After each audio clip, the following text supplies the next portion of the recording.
রক্ষার জন্যে, দুষ্টের দমন শিষ্টের পালন, এটাই তার কর্তব্য বা করেছিলেন। তবে দেখেন, বহু ভক্ত নিয়ে নাম সংকীর্তন করেছেন, আবার তার অন্তরঙ্গ ভক্ত নিয়ে রস আস্বাদন করেছেন।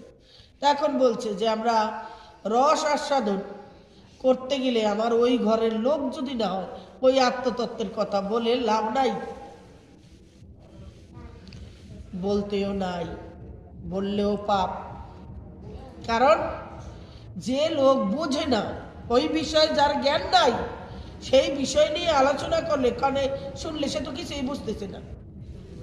আর সেটা বলাও, বলছে যদি অরসিক হয়, কিছু কিছু গ্রন্থ আছে বলছে যদি অরসিক হয়, যদি উপাসনার ঘরে না যায়, তাহলে কখনো তাকে এই কথা শোনাবে না। তাহলে আমাদের কার কাছে শুনতে হবে? যে কথা ভাগবত পাঠক বলছে না, সাধুরা বলছে না, তাহলে সে কথা আমি কার কাছে পাবো? পাবো গুরুর কাছে। তাহলে সেই গুরুকে যদি আমরা দীক্ষার নাম নিয়ে থাকি, শিক্ষা না নেই, তাহলে আমরা শিক্ষা নাম নেব। আর কার কাছে নেব?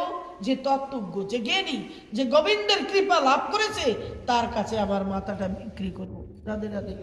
এরকম হলেই হয়তো দেখেন 4 লক্ষ বার মানব জন্ম, 4,32,000 বছর, হ্যাঁ, তাহলে এই মানব জন্ম নিলে, এই জন্মটা যদি বিফলে যায়,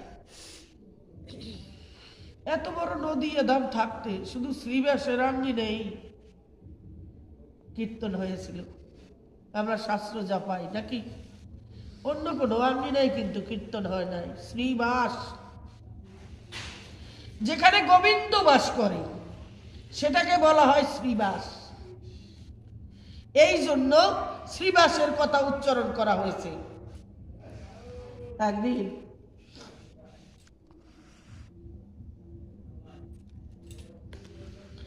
শ্রীবাসের ঘরে কীর্তন হচ্ছে, মানে কীর্তন হচ্ছে পরে প্রভুর মনে বাসনা যে কিছুটা, অন্তত কিছুটা ভক্তদের কিছুটা লীলা উনি দেখাবেন, এই মনে বাসনা নিয়ে শ্রীবাসের আঙিনায় উনি কীর্তন, মানে ঘরে দরজা দিয়ে কীর্তন করতেছে। তাই কীর্তন করলে পরে এখন একজন পাশেই, মানে ওই শ্রীবাসের ঘর থেকে পাশেই একজনে আবার ভাগবত পাঠক, ওই আমার মতো বন্ধ, বুঝছেন, একজন ভাগবত পাঠক, উনি কি করছে, ওনার মানে ওই যে